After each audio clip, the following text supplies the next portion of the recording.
जय माता दी। ऋषियों ने पूछा कि हे सूत जी, मुझे बड़ा आश्चर्य हो रहा है कि भगवान श्री हरि जो कहते हैं, एक बार भगवान श्री हरि देवताओं की ओर से युद्ध करने के लिए गए थे।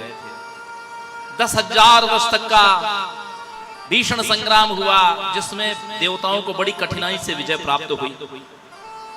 भगवान विष्णु थके हुए थे और वे भगवान श्री हरि पृथ्वी पर एक निर्जन स्थान पर पद्मासन लगा करके अपने धनुष की प्रत्यंचा से अपना सिर टिका करके सोने लगे।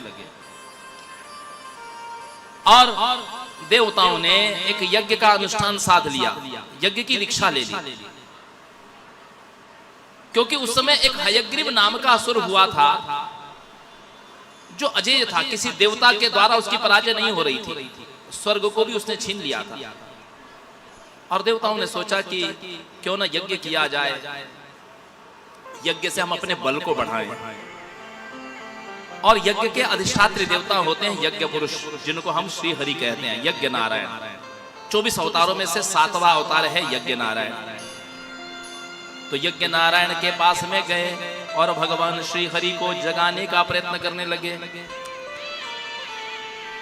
लेकिन कौन जगाए?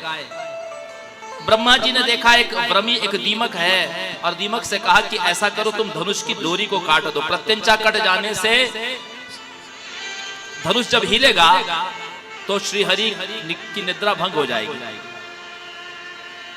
ब्रह्मी ने कहा कि भाई विभेदनम शिशुर्मात्र विभेदश्च ब्रह्म हत्या समम स्मृतम। किसी को सोए हुए, जो कोई गहरी नींद में सो रहा है, उसको अकारण जगा देना, कथा में विघ्न उत्पन्न करना, पति पत्नी में भेद उत्पन्न कर देना, और माता को पुत्र से वियोग करा देना, ये सब ब्रह्म हत्या जैसे पाप हैं। ये ब्रह्म हत्या जैसे पाप हैं। और भला मैं क्यों ये अपराध करूं, मुझे इससे क्या लाभ? आप अपने स्वार्थ परक होकर के भगवान को जगाना चाहते हैं। ब्रह्मा जी ने कहा कि हे ब्रह्मी, हम यज्ञ के लिए श्री हरि को जगाना चाहते हैं। यदि तुम हमारी सहायता करोगे तो यज्ञ में कुछ भाग हम तुमको भी देंगे। आहुति देते समय जो आहुतियां बाहर गिर जाएगी कुंड से, वो सारी हम तुमको देते हैं, उसका अधिकार तुम्हारा, उसको तुम ग्रहण कर लेना। ब्रह्मी ने लोभवश उस प्रत्यंचा को काट दिया।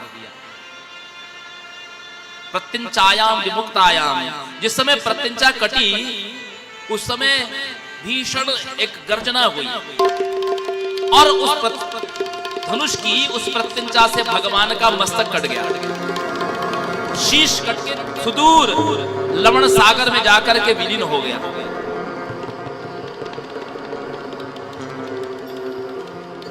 हाहाकार मच गया देवताओं में कि भगवान हरि से हम रक्षार्थ आए थे और वे ही अब मस्तक विहीन हो गए। ब्रह्मा जी को तो कुछ समझ में नहीं आ रहा था। तभी ब्रह्मा जी के शरीर से मूर्तिमान होकर के वेद प्रकट हुए। ये 4 वेद जो है ना, ये मूर्त रूप से प्रकट हुए। और ब्रह्मा जी ने कहा कि आप लोग ही कुछ उपाय करो। वेदों से कहा ब्रह्मा जी ने, आप लोग कोई उपाय करो कि ये कैसे ये घटना घटी, किसकी इच्छा से ये घटना घटी है, कौन इसका निदान कर सकता है।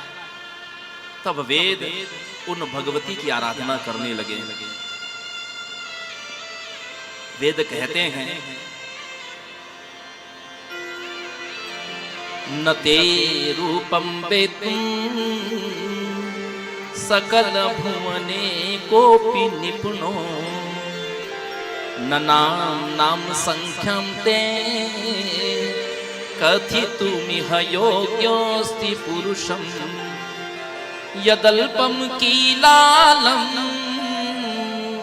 कलयितुमशक्तस्तु नर, कथम पारावारम कलन चतुरस्यादृतमति।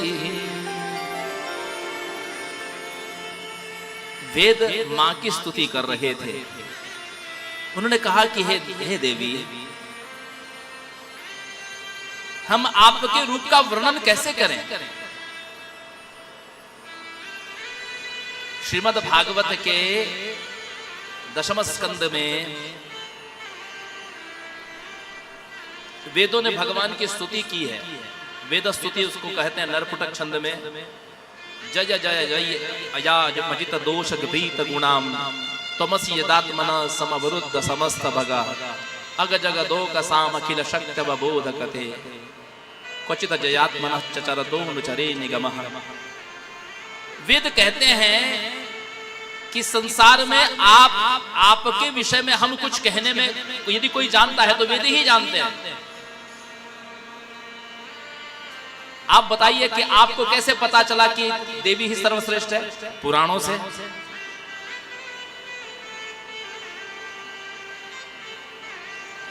जिसने कोई पुराण न सुना हो, जिसको कोई संस्कार देने वाला न हो, वो तो किसी को भी भगवान मान लेगा। पाश्चात्य देशों में जहां ये वेद पुराण नहीं है, वहां लोग जिन्होंने श्री कृष्ण को नहीं देखा, देखिए कभी माइकल जैक्सन को देख करके लड़कियां कूद पड़ रही है स्टेज के नीचे, क्योंकि उनकी दृष्टि में सबसे बड़ा हीरो वही है। कैसी जनता पागल होती है, हजारों हजारों रुपए की टिकट निकाल करके लोग देखने जाते हैं मैच। क्यों? उनके लिए वही सबसे बड़ा हीरो, क्योंकि उनसे श्रेष्ठ उन्होंने कभी सुना ही नहीं।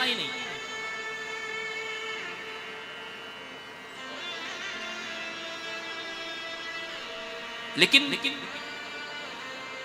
हमारी दृष्टि में सबसे सुंदर जगदम्बा है। हम किसी मिस वर्ल्ड या मिस यूनिवर्स को सबसे सुंदर नहीं समझते। हम तो जब भी अपनी वाणी से कहेंगे, जब भी आप अपने कानों से सुनेंगे, तो जगदम्बा को ही सबसे सुंदर भुवन सुंदरी कहें, त्रिपुर सुंदरी को ही सुनेंगे आप। उससे सुंदर और कोई नहीं। आप सबसे ज्यादा गुणवान यदि किसी को मानना चाहेंगे तो श्री कृष्ण के अलावा आपकी और कोई छवि आपके सम्मुख नहीं आएगी। सबसे बड़े नटवर तो वही हैं। तो ये हमको कैसे पता चला? पुराणों से पता चला। पुराणों में कहां से आया? वेदों से आया। तो वेद यही कहते हैं कि हम आपका गुणानुवाद तब करने में समर्थ होते हैं जब आप सगुण रूप धारण करते हैं। लेकिन जब आप निर्गुण होते हैं तो हम भी आपके विषय में कुछ कहने में समर्थ नहीं होते। हम क्या कहें? वो तो आप जब सगुण रूप धारण करते हैं तब आपका गुणानुवाद होता है।